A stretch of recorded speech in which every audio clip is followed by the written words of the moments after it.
like, well, I didn't have time. And then I say, so in 31 days, you couldn't find an hour and a half in 31 days. But I bet you if we pulled up your screen time for a certain app, it's probably an hour and a half on there. And then they just kind of look like, like, so again, it's just being able for me to like, either that or they'll say like, I have a goal of like one listing for the next 90 days. And then I'll be like,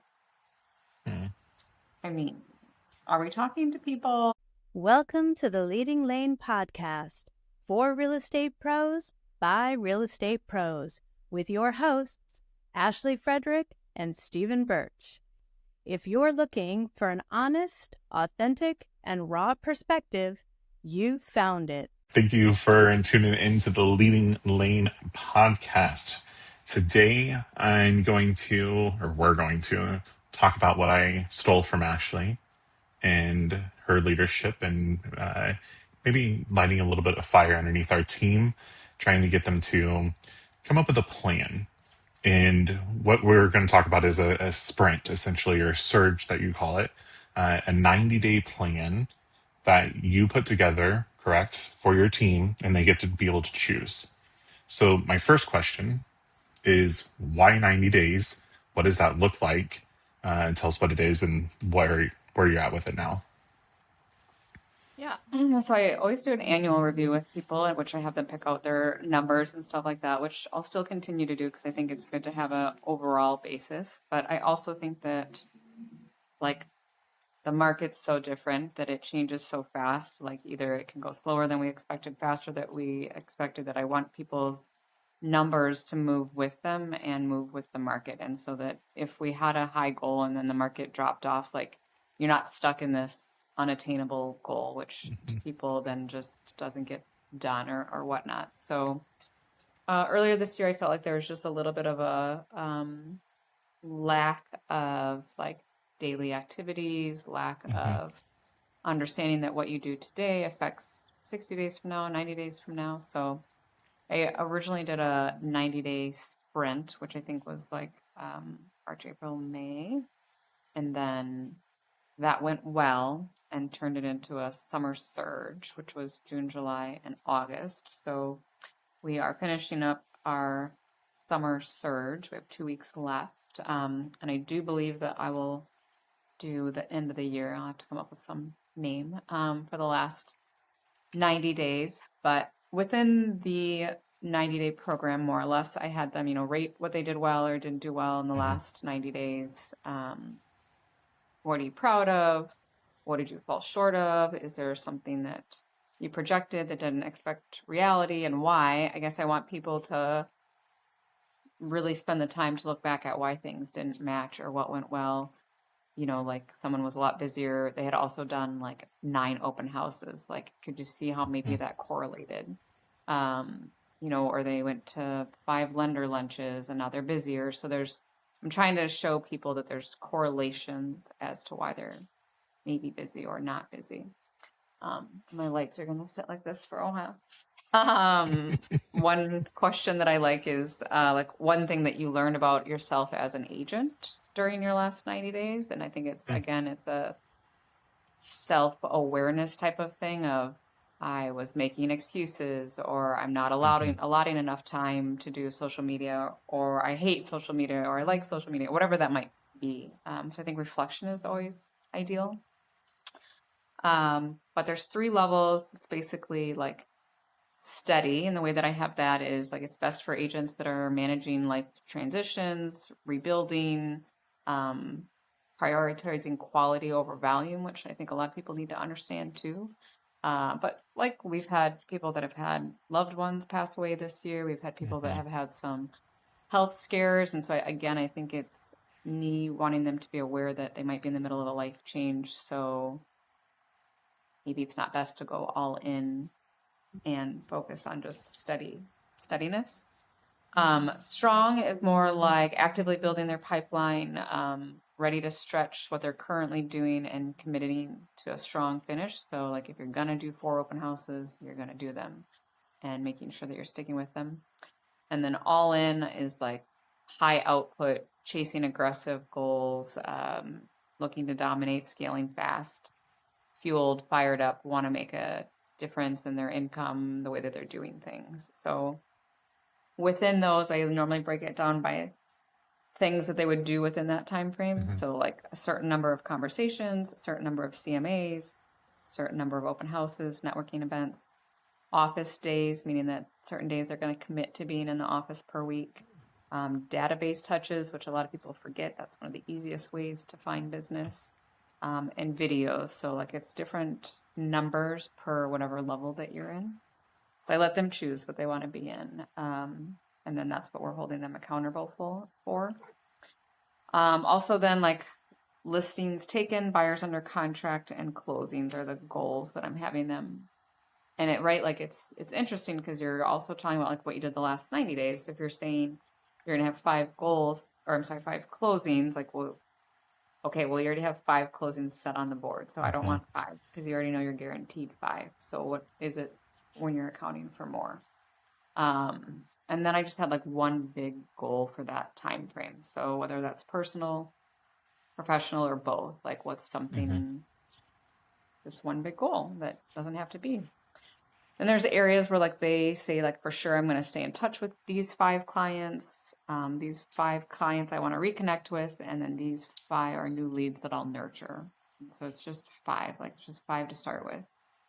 And then really I do like a mindset and check-in of energy. So why does this work matter more than a paycheck? And I think sometimes same thing, like we're relating it to numbers, and that's not always what motivates people. Like yes, income can motivate people, but for someone it's, maybe not working their second job, or maybe working their second job less, or if they're expecting a little one, maybe it's because it's going to be expensive to help offset that cost.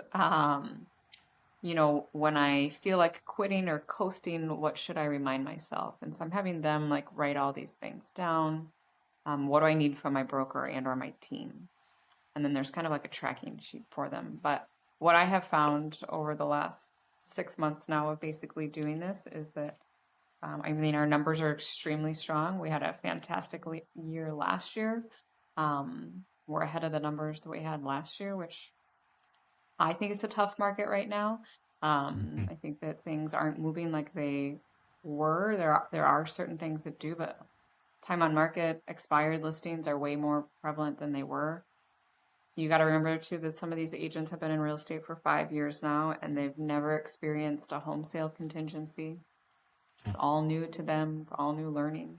So things are very different, but our numbers are well on track. And I think that like most agents are going to beat what their original year goal was. So to me, that's pretty exciting. I think even for them, like what they thought their year would look like and what it's ended up looking like, because they've been, I think, more intentional. So I think that it's just like chunking things down. Like, yes, the big picture is great to look at, but what can we do to just, and I think even for people that are struggling, like what can we do to just, maybe it's not a 90-day plan. What can I do for the next 30 days so that I can get back on track? And I think some of it comes to accountability, but, also just like picking things that work and actually doing them. Like what commitment are you making to yourself to feel better, do better, etc. So I think that typically when people do like a year plan, they say, let's go all in, let's go balls to the wall. Let's make sure that, I want to change all of this. Yeah, you're in the moment and you're really excited, but the longevity of that plan, because there's so many different options that you can do, it almost leaves people to having this decision fatigue and then just completely shutting down and then not doing anything at all and not even showing up, right? And then they get into this rut, this lull of, well, I'm already this far down, so why do I need to start now? And I'll wait till next year. Like, you don't need to wait until next year. You just need to start today. And I think that doing it this way is very interesting to be able to, you're giving them choices. So they're still deciding their end destiny that they're after, but you're making it so much easier for them to be able to say, cool, yeah, I can do that. That's easy. And they don't have to have all of this thought process to go into it that would then make them typically spiral out and then shut down. So What are the reasons that you ask these thought-provoking questions, and how has that helped you, like as a leader, with knowing what those answers are from your team? Yeah, I mean, I think that it is to make sure that it's not just black and white for them. I mean, because black and white can be easy, but the thought-provoking questions are more so that maybe they look at the way that they're doing things differently, Hmm. or if things weren't working in the past, like apparently there's probably a reason or something that you weren't doing. But I really want them to, and I also tell them like this isn't something where like you have to fill this out before you come to me. So you have to spend time with it. Like I don't want it filled out in 5 minutes because Right. then you're just answering off the fly or whatnot. I think I do that so that people do spend a little bit more time with it, and then really it's a self-reflection, which is hard for Hmm. people. And I also will say that like when we're having these meetings, so like when they do their check-in with me, like I'll ask the hard questions, like, okay, you didn't do your open houses that you were going to, like how come? And they'll be like, well, I didn't have time. And then I say, so in 31 days, you couldn't find an hour and a half in 31 days. But I bet you if we pulled up your screen time for a certain app, it's probably an hour and a half on there. And then they just kind of look like, like, so again, it's just being able for me to like either that or they'll say like, I have a goal of like one listing for the next 90 days. And then I'll be like, I mean, are we talking to people? Like if you're talking to Hmm. 8 people every day, like I don't know if that lines up. I guarantee you already have one person in your mind. That's why you picked one.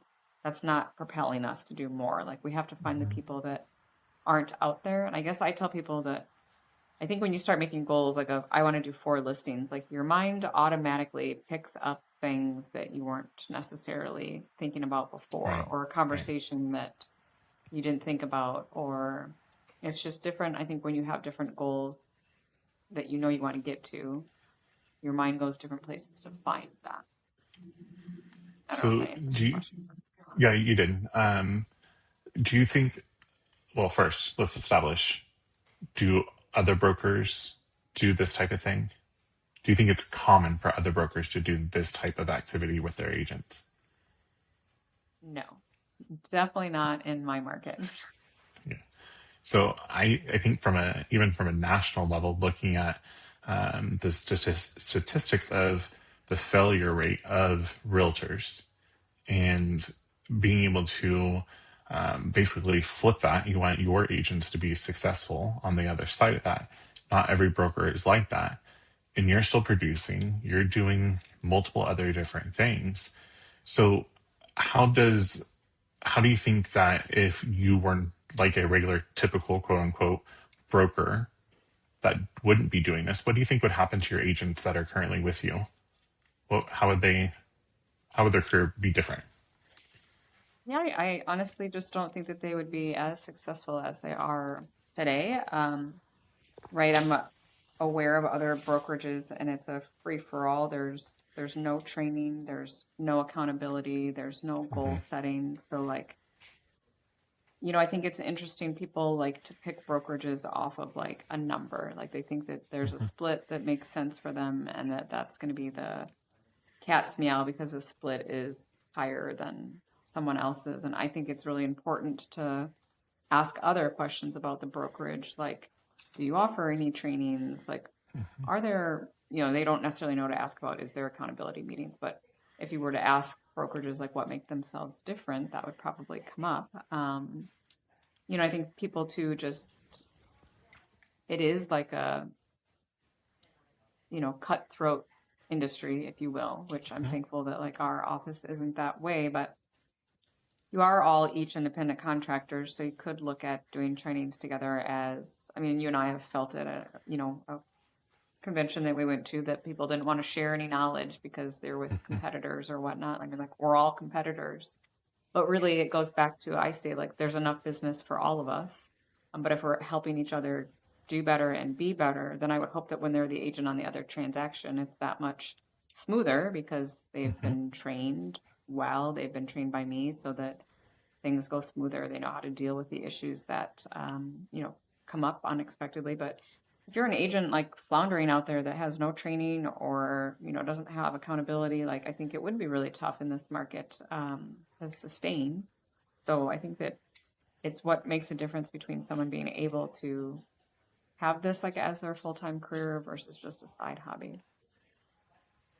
So if I'm a leader, a team lead, broker, whatever, and I've never done anything like this before, it's completely foreign to me. What is one thing that you would tell me to do that you've learned from this type of leadership and coaching and development of your team? I only heard part of that. Sorry, what was that? If you were a You're good. team lead, what?